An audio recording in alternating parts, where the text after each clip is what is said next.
GLC is now offering a free audio stream of our 24/7 broadcast that we're calling GLC Radio, an online radio station that broadcasts our round-the-clock audio stream on a variety of platforms. GLC Radio gives you the ability to listen to GLC virtually anywhere, through your home or office computer, or on the go with a mobile device. You can access GLC Radio through our website or by searching for God's Learning Channel through iTunes Internet Radio, TuneInRadio.com, or on Shoutcast.com. Explore various GLC Radio-enabled mobile apps by visiting our website at glc.us.com/listen/GLC Radio. GLC Radio, your free connection to GLC anywhere, anytime.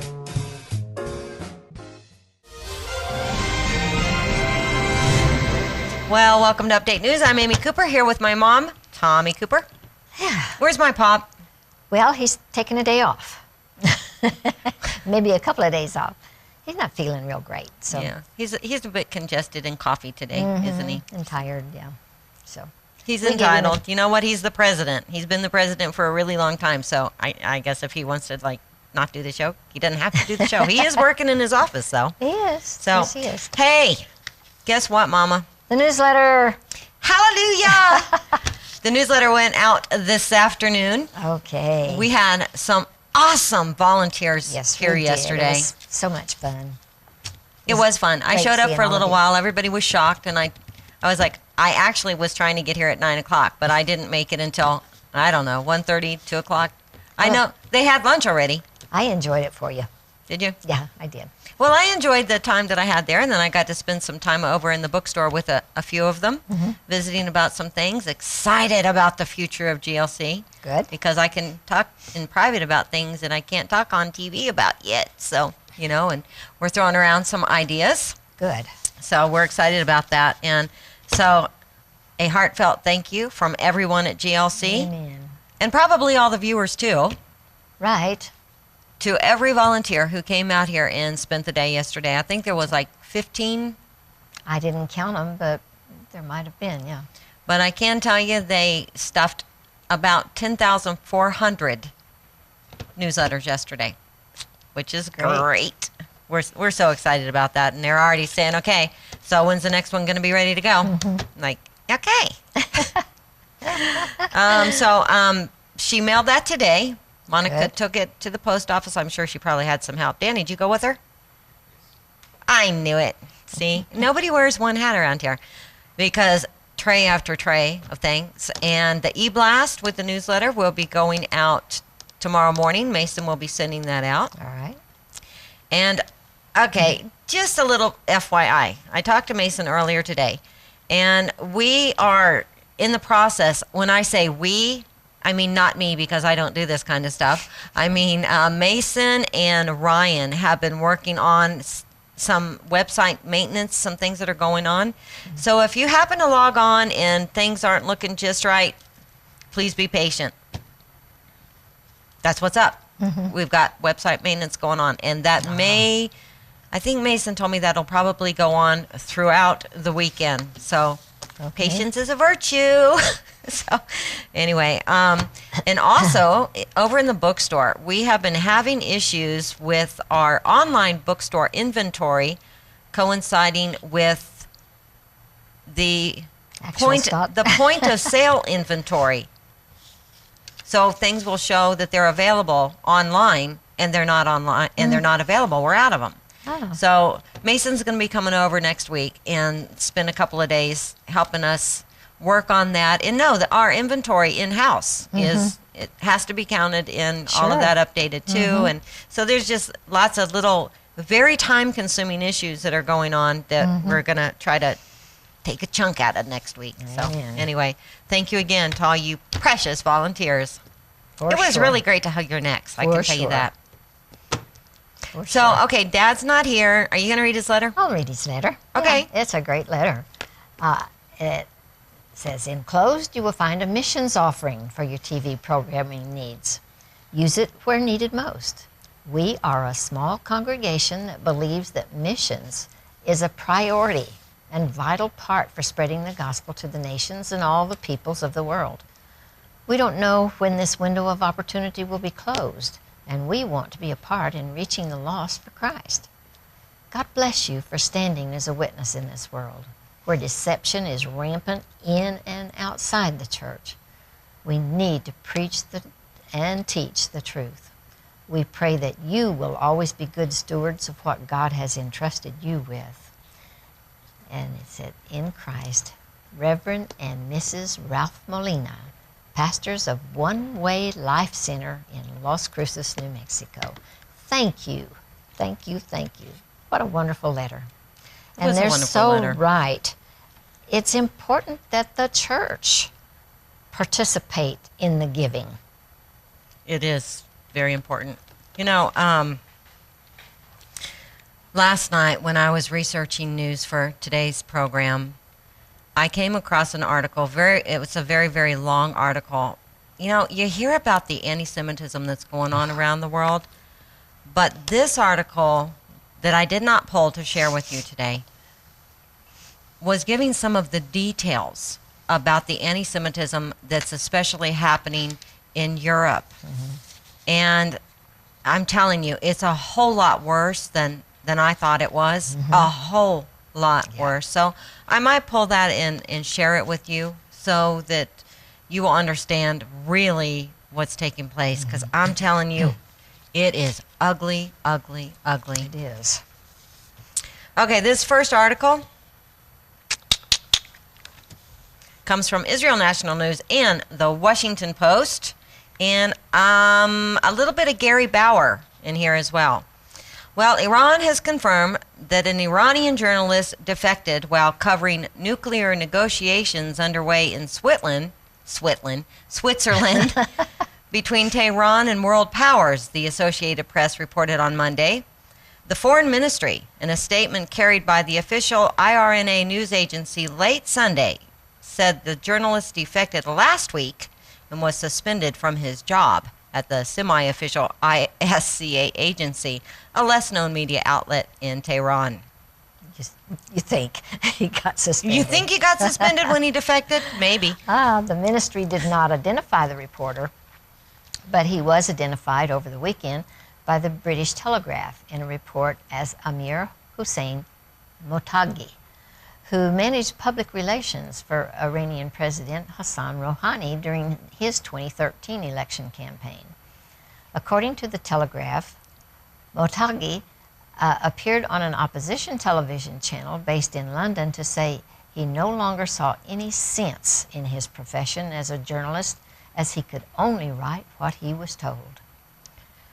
Motagi was quoted as having told Iran Farda Television, "There are a number of people attending on the Iranian side at the negotiations who are said to be journalists reporting on the negotiations, but they are not journalists, and their main job is to make sure that all the news fed back to Iran goes through their channels." Well, Gary Bauer weighed in on the situation, and he said, it's not surprising that Israel's leader, Benjamin Netanyahu, has harsh words for these negotiations. His nation faces an existential threat from the nuclear-armed Iran.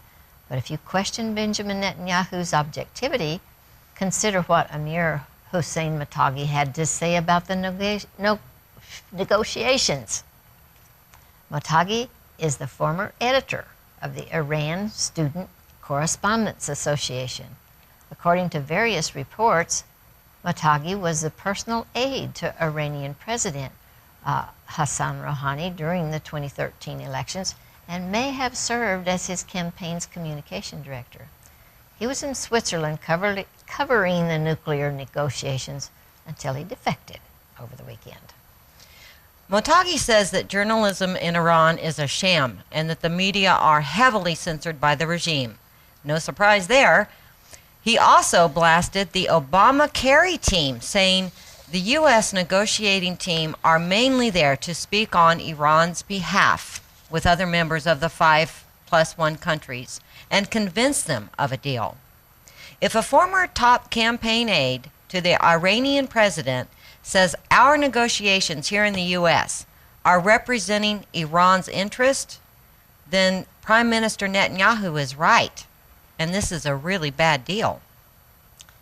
Before winding up the subject of the Iran talks, Gary Bauer asked, by the way, what explains the impulse of Obama administration officials to speak in Arabic? This time it was Secretary of State John Kerry.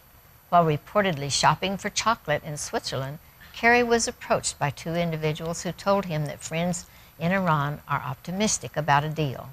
Kerry responded, "Inshallah," which means if Allah wills it. In related news, the arrest of the Washington Post reporter Jason Raziani and his wife, his Iranian wife, last July by Iran's Revolutionary Guard Corps is just another example of Iran's media crackdown. Razian, the American-born Tehran bureau chief for the Washington Post, remains in custody, although the Iranian regime hasn't explained what he's being charged with. Razian's detention appears to be the longest of any Western journalist in Iran, which ranks second only to China in the CPJ census of imprisoned journalists in 2014. Political detainees are often denied adequate medical care. According to his brother, Razian has lost 20% of his body weight in prison, and visits with his wife have been severely curtailed since early December, so apparently she has been released. Although the harsh treatment of journalists eased after the election of President Hassan Rouhani, it has picked up again in recent months, according to the Committee to Protect Journalists. In 2013, more than a dozen journalists were arrested and jailed in Iran on suspicion of cooperating with Persian language foreign media outlets. The reporters were accused of having ties to anti-revolutionary media, a term which usually means cooperation with international media outlets. A month earlier, Iranian authorities hauled in nearly a dozen journalists in a similar crackdown, accusing them of cooperating with foreign news outlets as well. All publications in Iran must be approved by the Ministry of Culture and Islamic Guidance to ensure they comply with the Islamic Republic's strict code of morality.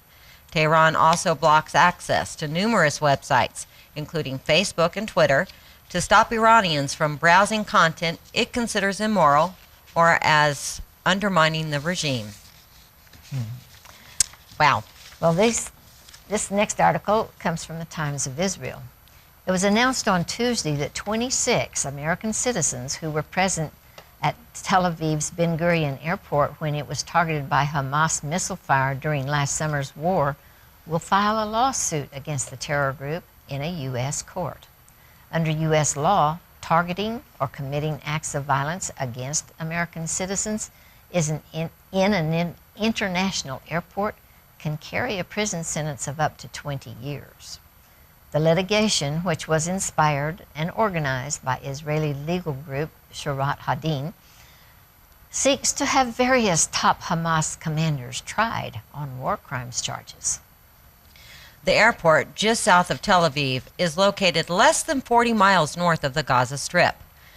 Over the course of last summer's 50-day conflict between Hamas and Israel, terror groups from the enclave targeted Israel's Ben Gurion airport and briefly grounded flights. Although there were no direct hits on the terminal, missiles fell in the nearby city of Yehud, destroying a residential building. The U.S. Federal Aviation Authority suspended all flights by U.S. airlines to and from the airport on July 23rd following the rocket fire. Europe's Aviation Authority issued a similar order, and many airlines released their own notices suspending flights. The ban was overturned 24 hours later. Hamas took responsibility for the attacks on social media and in official statements. Attorney Nitzana Darshan Littner, Shorat al-Din's chairwoman and founder, noted that the Hamas links to the rocket fire on the airport are indisputable. She stated, "It cannot be denied that Hamas and other Palestinian organizations deliberately targeted Ben Gurion International Airport in order to kill passengers and harm international firms operating there." Last month, Darshan Littner explained to Arut Sheva Hamas's attack on Ben Gurion International Airport was a threat on the lives of American citizens that were at the airport at the time, and therefore the U.S. Attorney General has authority to put on trial those who threatened American citizens in this way. War crime suits will be filed against Hamas leaders and fire cells, specifically Hamas chief Khalid Mashal and senior spokesman Sami Abu Zuri, as well as several other Hamas officials. In the past, Shirat Hadin has filed lawsuits against a number of high-ranking Palestinian officials, most notably at the International Criminal Court, the ICC.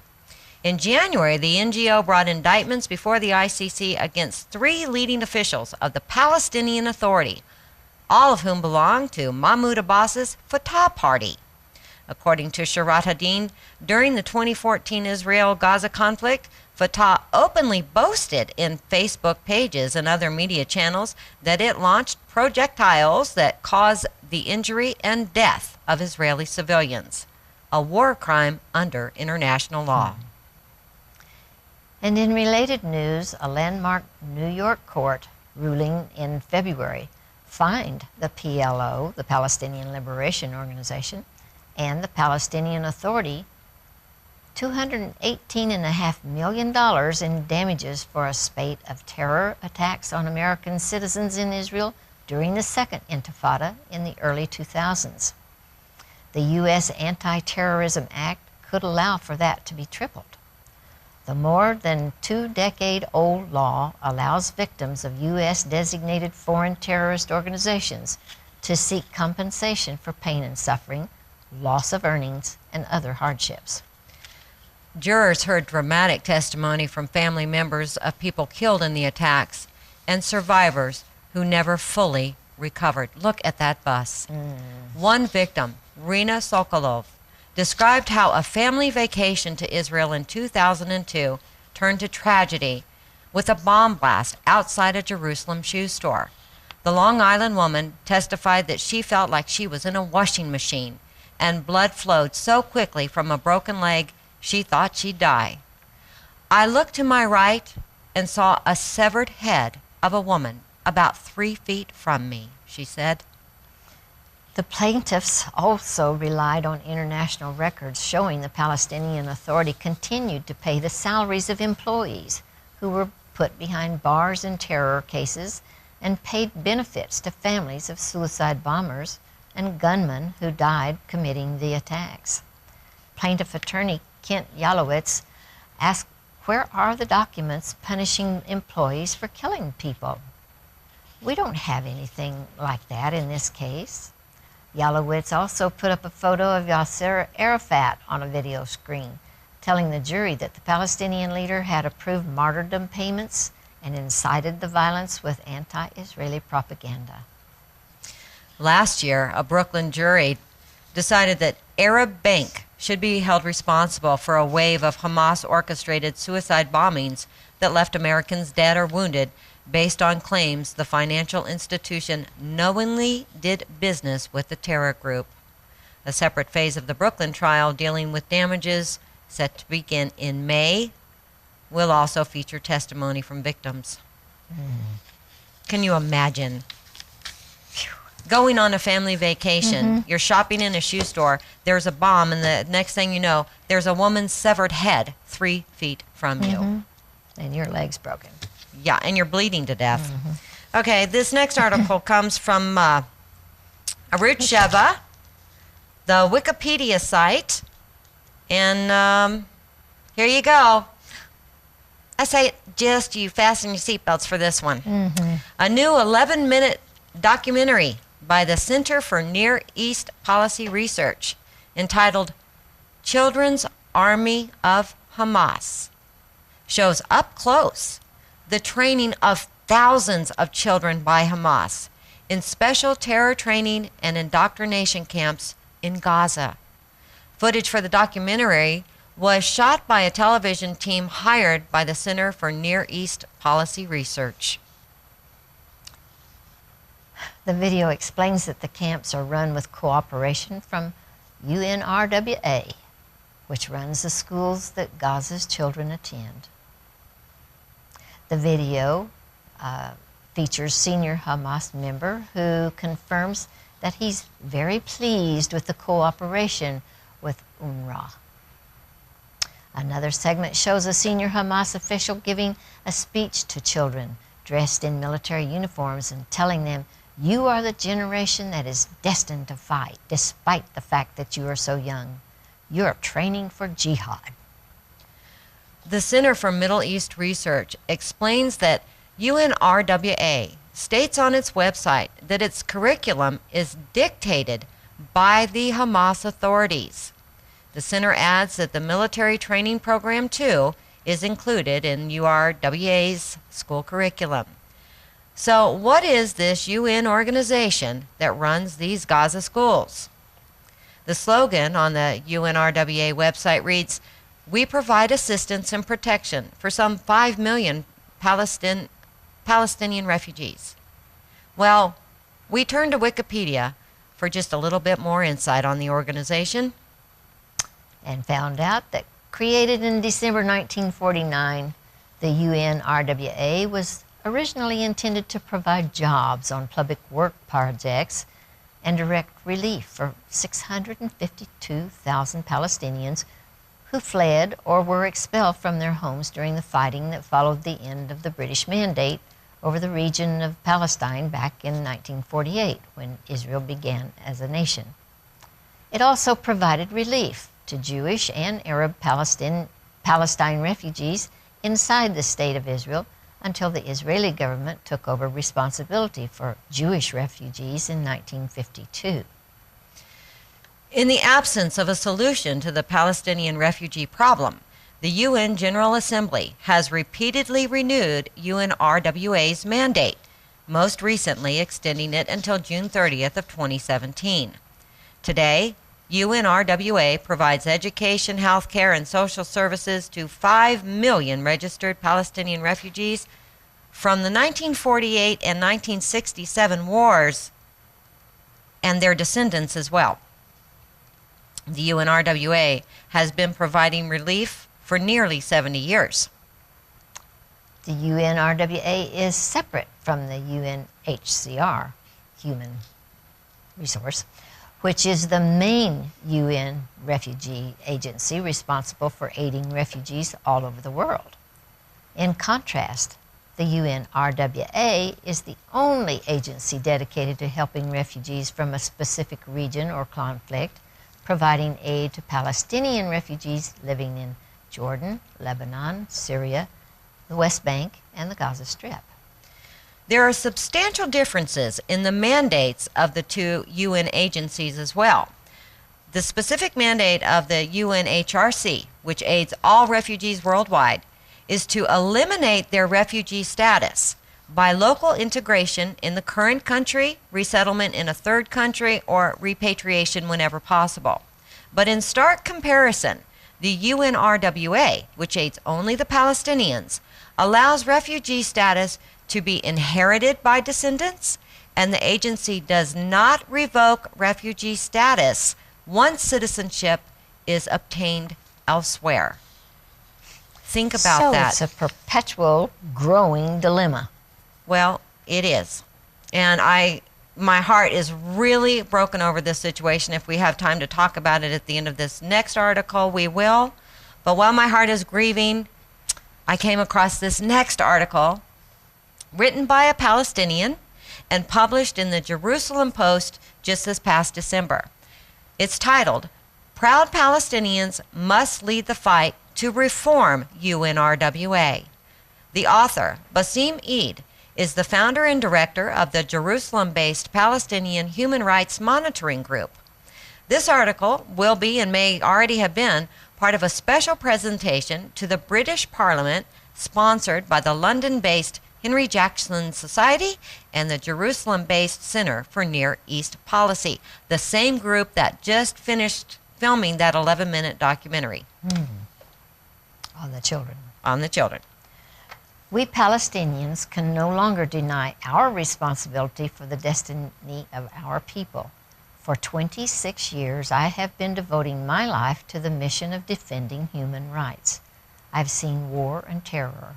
I live in Jerusalem and was brought up in a United Nations Relief and Works Agency, UNRWA, refugee camp in Shafat, a refugee camp like 58 other UNRWA refugee camps created for the sole purpose of keeping Palestinian Arab people in temporary conditions for 65 years under the false pretense and specious promise of a right of return to pre-1948 villages that do not exist.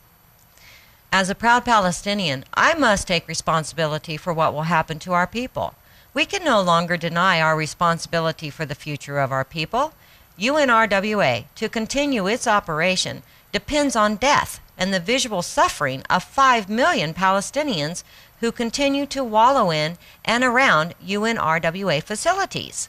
The more Palestinians suffer, the more power goes to the UNRWA, which allows it to raise unchecked humanitarian funds and purchase munitions.